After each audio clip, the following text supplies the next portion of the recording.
राम राम जी सभी भाइयों को। भाइयों, आज हमारे सभी गुर्जर भाई गांव भड़ौली में हम सभी इकट्ठा हुए भारी संख्या में, और विषय इस प्रकार है कि आज से 3 से 4 दिन पहले दिल्ली के बदरपुर में महाराणा प्रताप जी की जयंती के उपलक्ष्य में कार्यक्रम किया गया, और जिसमें हमारे गुर्जर समाज के लिए, हमारी मां बहनों के लिए अशब्द कहे गए, और साथ में हमारे जाट समाज के लिए भी अशब्द कहे गए। और कहने वाला कोई और नहीं, 50-60 साल से ज्यादा उम्र का व्यक्ति, क्या नाम है उसका, कोई अम्मू है जिसे कोई जानता भी नहीं, जो कि गुर्जर समाज से फेम लेने के लिए, टाइमलाइन में आने के लिए, फेमस होने के लिए इस तरह की उल्टी सीधी बातें कर रहा है और एक दूसरे समाज को आपस में लड़ाने की कोशिश कर रहे हैं, क्योंकि इन्हें पता है कि आज तक ये कुछ नहीं कर पाए, और ये सिर्फ हमारे गुर्जर, जाट, यादव सभी को आपस में लड़ाना चाहते हैं। इनका यही कार्य है, एक सीधा सीधा। तो मैं बताना चाहता हूँ, आज हमारे सभी भाई आज भारी संख्या में इकट्ठा हुए हैं और हर जगह गुर्जर समाज इनका विरोध कर रहा है। विरोध इसलिए कर रहा है कि हम आज तक कभी हमारे समाज ने या हमारे समाज के लोगों ने किसी भी माँ बहन बेटी को कभी अशब्द नहीं कहे होंगे, तो हम अपनी माँ बहन बेटी पे बात आई तो कैसे सुन लेंगे। मैं बताना चाहता हूँ कि इन लोगों का यही काम हो गया और रोज रोज की घटना है। हमारा गुर्जर समाज ने इन्हें कई बार मुंह खिलाई है। हम इन्हें पंचायतों में बुलाते हैं कि आमने सामने बैठ के बात कर लो इतिहास पे, तो ये लोग आते नहीं है, क्योंकि इनके पास ना तो कोई इतिहास है और ना इन्हें कुछ मालूम है। इनकी उम्र तो हो गई है इतनी, लेकिन इन्हें इतना रत्ती भर भी ज्ञान नहीं है। तो मैं यही कहना चाहता हूं कि ऐसे लोगों के खिलाफ सख्त से सख्त कार्रवाई हो और इनका जो समाज है वो इनका बहिष्कार करे, और ऐसे लोगों पे सख्त से सख्त इन्हें पंचायतों में या किसी भी मीटिंग के अंदर बुलाया ना जाए। बाकी आगे की बात मेरे भाई करेंगे अभी। भाई, जैसा कि आप सभी लोगों ने देखा होगा, सूरजपाल अम्मू ने जो खड़े होकर वहां पे स्टेटमेंट दी है कि भाई ये जो लोग थे इनका कोई इतिहास नहीं है, या मिहिर भोज के ऊपर या पृथ्वीराज चौहान के ऊपर। तो मैं अम्मू से बस इतनी सी बात कहना चाहता हूँ, भैया बुढ़ापे में हड्डी टूटे जुड़े ना शहरी थी, तो इस बात को थोड़ा सा अगर मैं घुसा दे, बुढ़ापा है कि ऐसा ना हो बुढ़ापा खराब ही हो जाए फिर आगे परमानेंटली, क्योंकि रहना भी गुजरों क्षेत्र में ही है। गुड़गांव जाएगा, नोएडा जाएगा, कहीं भी जाएगा, यही रहेगा, यहाँ से भाग नहीं चला जाएगा, तो यहाँ से घर बेच के निकल जाएगा। और बात रही तेरे इतिहास की, पर भैया इस बात को समझने तो ये कह रहा ना भाई मैं चौहान हूँ, पृथ्वीराज का वंशज हूँ। तुम चौहान नहीं हो। 1929 में कानपुर में बहुत बड़ी सभा हुई थी एक बार, उसमें तुम लूनिया घसियारे, घास काटने वाले, नमक बेचने वाले ये हो तुम, और तुम्हें चौहान की पदवी मिल गई। आज जाके तुमने कहती हम पृथ्वीराज चौहान के वंशज हो गए। बात रही मिहिर भोज की, मिहिर भोज का तुम्हारा वंशज क्लेम करता, वहां भी कोई क्रेडिबिलिटी नहीं है। अंग्रेजों के तुम बहुत बड़े चरण चाटुकार थे। अगर इतिहास की बात करेगा ना कोई भी आदमी, शिलालेख लेके, कोई भी पत्र लेके तुम लोग बैठ लो सामने, तसल्ली से बात कर लो, तुम्हारा कहीं से कहीं तक भी कोई भी इतिहास है नहीं।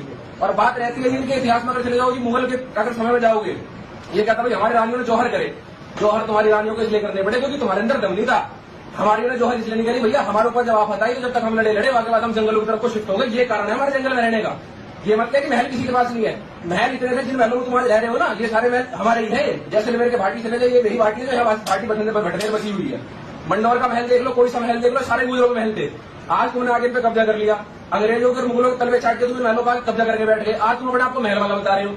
भाई तुम्हारी कौन कौन सी रानी कहाँ कहाँ गई, मैं इतिहास खोल ले पाऊंगा? मैं कहूँ कुछ भी नहीं बचेगा तुम्हारे पास में।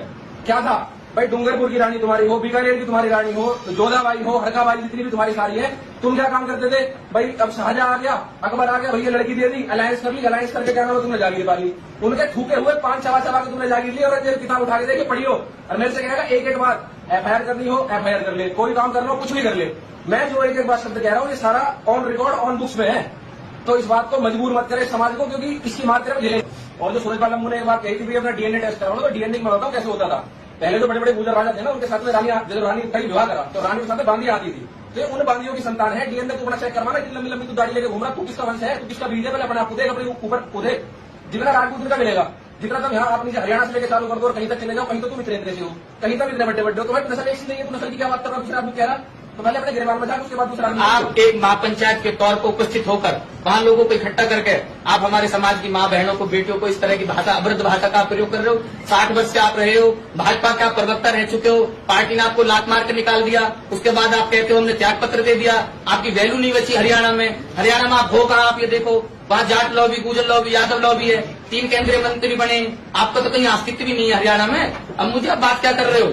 आप अगर राजनीति से आपका मोह भंग हो गया तो आप समाज की राजनीति करके विद्रोह फैलाना चाहते हो, अशांति फैलाना चाहते हो। तो इन लोगों ने इतना बड़ा हवा बना रखा है राजपूत का। और सबसे बड़ी बात है कि उन्होंने अब मेरे ध्यान में आई है, ये लोग क्षत्रिय जो करते रहते हैं। क्षत्रिय एक वर्ण होता है, क्षत्रिय को जाति नहीं होती।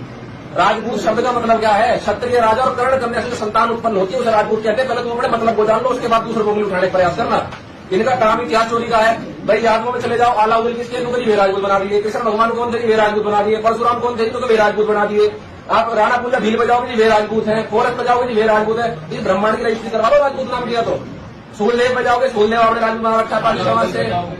सूरजमल बजाओगे, सूरजमल को आप राजपूत बताते हो, भाई वो हमारी लीग में आता है। यदुवंशी आप हो, सूर्यवंशी आप हो, चंद्रवंशी आप हो, ये सारी धरती कहाँ से हो, जितने आदमी रह रहे हैं लोग कहाँ से आ रहे? इस चीज पर गौर करो थोड़ी सी। इतिहास की बात करते हैं ना ये, तो 1947 तक तो जितनी इनकी रियासतें हैं, जितनी भी है, हालांकि इनकी इतनी खास रियासत थी नहीं, राजस्थान में तनवन थी, सारे के सारे तुम मेरे से पेंशन लेते थे। तुम गुजरों की बात करते हो, तुम यार कैसे खड़े हैं। और अपने कोई सब्जी जगह कोई कैसा आदमी कैसा आदमी है, आगे बिहार से वहां से उठ के आ जाए, टीका लगा के लोग हम भी राजपूत है, कहीं भी चिंता नहीं होगा।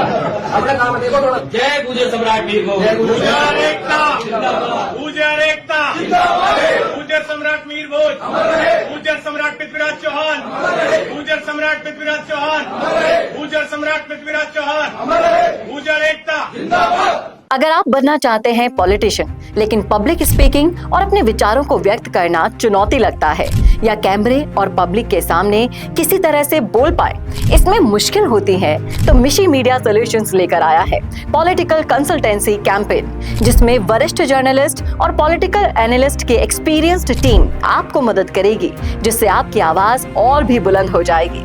इसमें हम आपके गोल को पूरी तरह से टारगेट करेंगे कि किस तरह से आपको पार्टी पहचाने, आपको उस क्षेत्र के लिए चुने, कैसे सर्वेज में आपका नाम आए, कैसे लोगों के बीच में आपका माहौल बने। ना सिर्फ कंसल्टेंसी हम आपको देंगे, बल्कि आपको सारे रास्ते दिखाएंगे और बताएंगे भी, जिससे आप भारत की राजनीति में अच्छे पॉलिटिशियन बनके समाज का सुधार कर सके। तो अभी कॉन्टैक्ट कीजिए स्क्रीन पर दिए गए नंबर पर।